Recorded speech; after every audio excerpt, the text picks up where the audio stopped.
अभी आपको सिंध असम्बली के बाहर लिए चलेंगे जहां पर नासिर हुसैन शाह इस वक्त मीडिया से गुफ्तगू कर रहे हैं। इस हवाले से क्या कहेंगे? अच्छा, देखिए मैं आपको एक अर्ज़ करूं, जिस वक्त हलीम आदिल शेख साहब ये बात कर रहे थे, आया उनके साथ MQM के दोस्त खड़े थे उस वक्त उनके साथ या नहीं थे? और जो ये सजेशंस आई हैं मेरे पास मौजूद हैं, ऑन रिकॉर्ड हैं। खुर्रम शेरजमा साहब तो वहाँ भी कह रहे थे कि हमने कोई सजेशंस नहीं दी।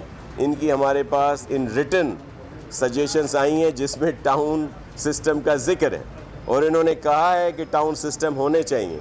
और जब टाउन PTI की रिकमेंडेशन भी हो, MQM की रिकमेंडेशन भी हो, जमायत इस्लामी की रिकमेंडेशन भी हो और सब ये बात करें तो इस वजह से वो टाउन लाए गए हैं। दूसरी बात, जहाँ पे अर्बन एरियाज़ हैं ज़्यादा, जो कॉरपोरेशंस हैं, वहाँ पे टाउन सिस्टम लाया गया है।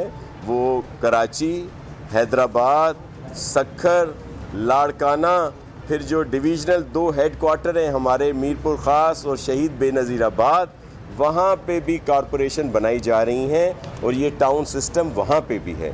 तो हमने कोई तफरीक नहीं की कि कहीं कोई और यहाँ बना दें, किसी और जगह कोई और कवानीन। एक ही कानून है, लेकिन ज़ाहिर है जहाँ पे शहरी इलाके हैं वहाँ पे उसकी जो भी यूनियन कमेटीज़ बनती हैं, यहाँ देही इलाकों में यूनियन काउंसिल्स बनती हैं, उनकी आबादी दीगर चीज़ों में थोड़ा बहुत फ़र्क ज़रूर होता है, जो शुरू से है और आता रहा है।